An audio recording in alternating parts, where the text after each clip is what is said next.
Opa, e aí, tudo bem? Olha, agora no Flypast a gente vai fazer uma viagem para Guarulhos nos anos 80. Muita coisa bacana para a gente lembrar, muita coisa bacana para a gente ver. Decolagem imediata.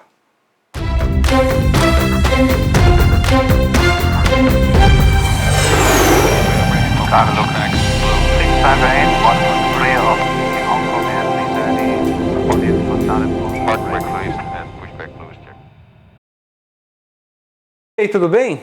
Bom, chegou a hora da gente fazer um Flypast para Guarulhos nos anos 80, onde a gente vai ver coisas muito bacanas mesmo. Coisas que estão saindo das fitinhas Vídeo 8, High 8, como essas aqui, e que eu estou digitalizando. Tem dezenas de horas de vídeos para a gente compartilhar, dividir, porque essa é a nossa paixão. E essas primeiras coisas que você vai ver são imagens gravadas em Guarulhos, basicamente no ano de 1987. Além delas, você vai ver muitas fotografias também, feitas nesse período entre 86, 87 e 88, por aí. Vídeos e fotos que marcam uma época em que Guarulhos começou a ser o que é hoje, de fato, o aeroporto mais importante da América do Sul. Até Guarulhos inaugurar, em 20 de janeiro de 85, esse lugar de primazia entre os aeroportos da América do Sul pertencia ao Galeão. Galeão concentrava praticamente todas as chegadas intercontinentais do Brasil. Quando Guarulhos inaugurou, em 20 de janeiro, isso começou a mudar. Aliás, por falar em inauguração, o primeiro voo foi da Varig, um 747-200 PPVNA, operando o RG 861, que chegou de Nova York naquela manhã.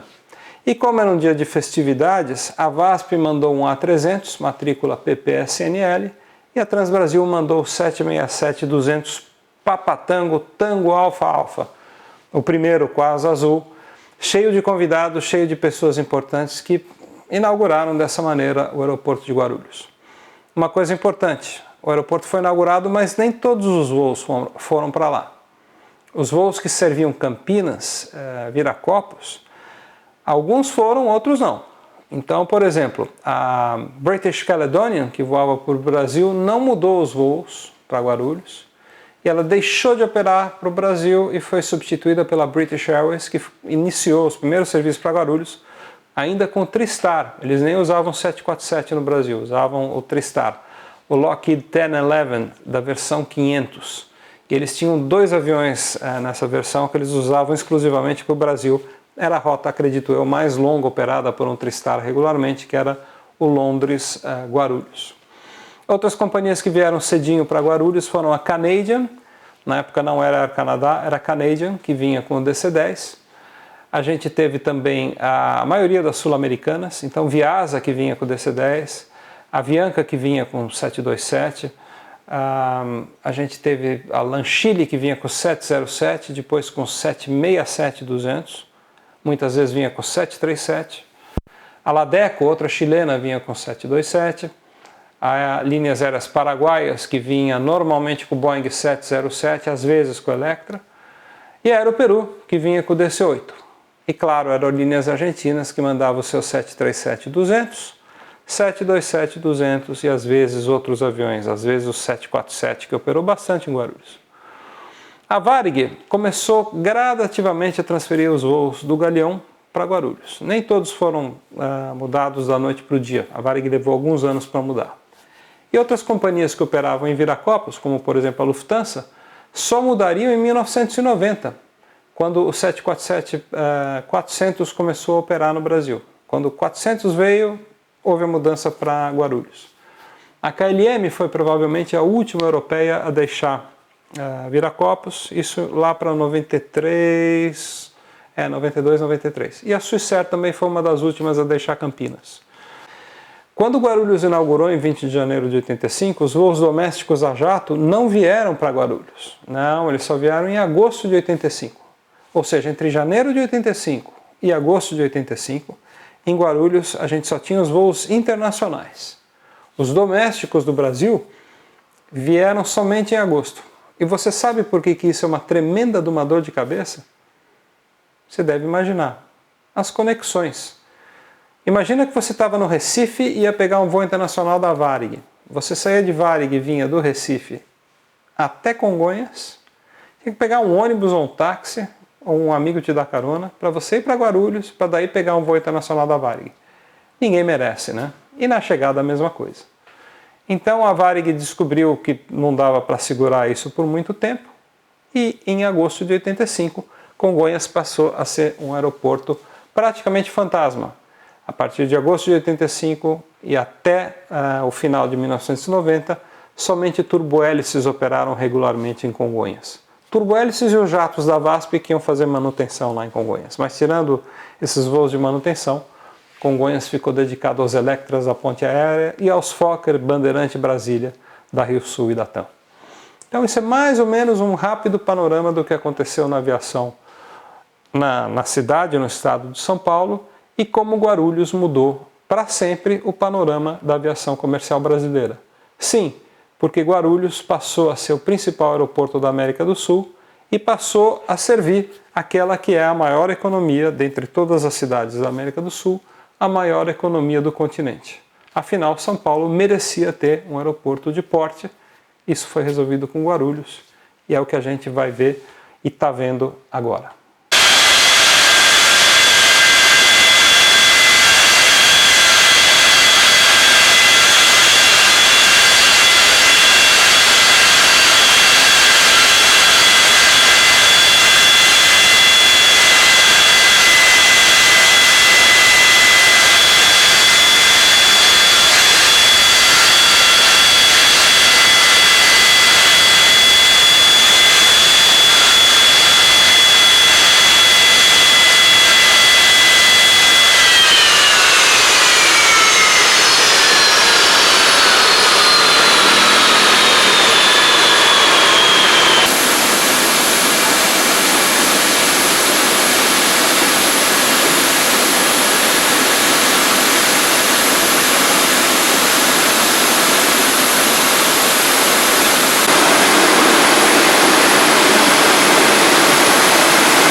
Bom, começou a nossa viagem ao passado aqui.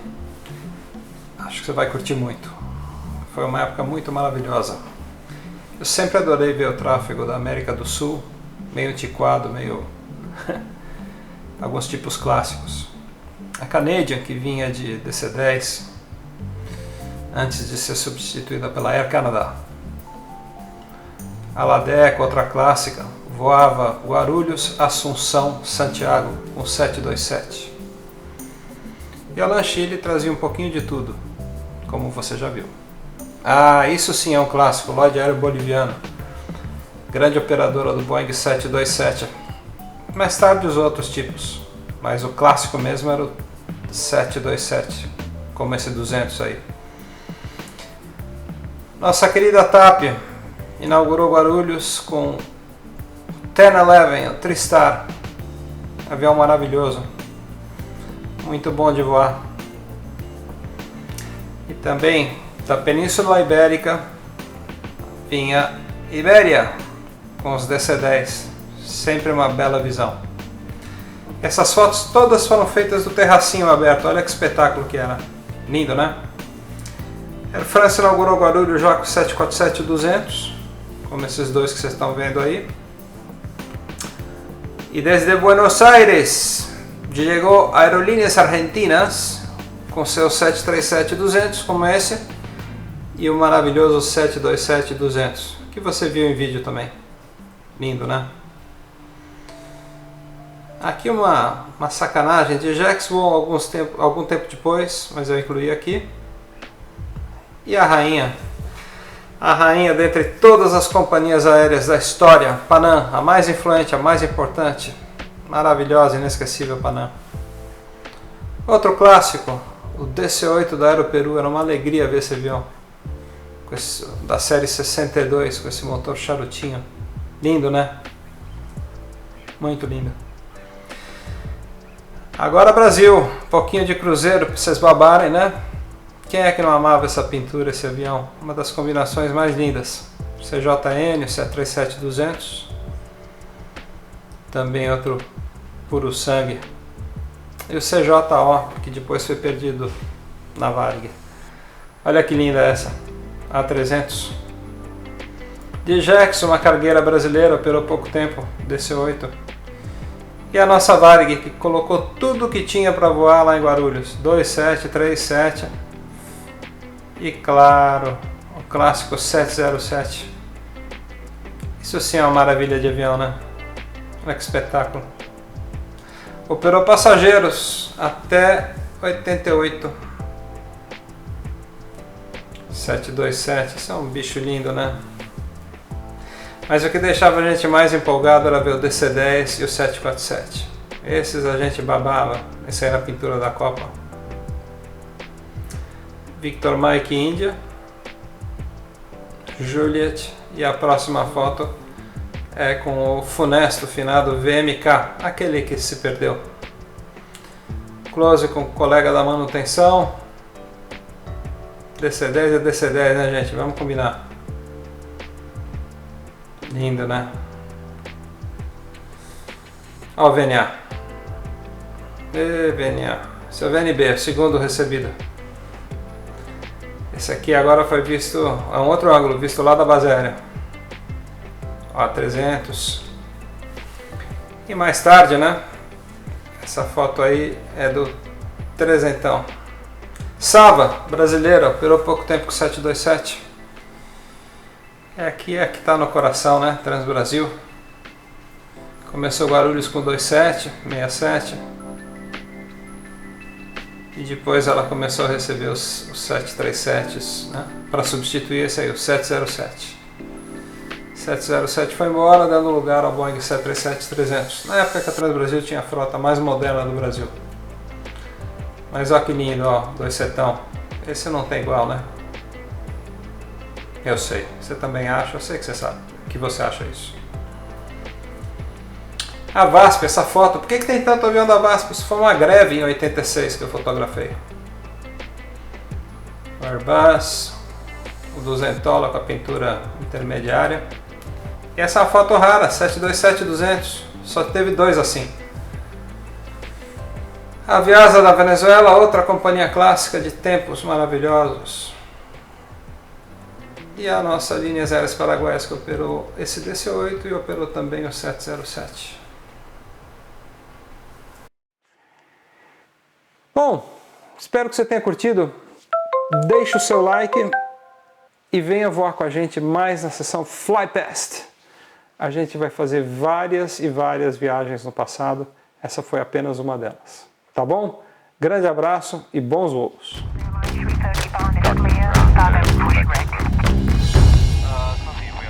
Cargo Blue 658, 1 clear of the Hong Kong airspace. Any audience would not have pushed.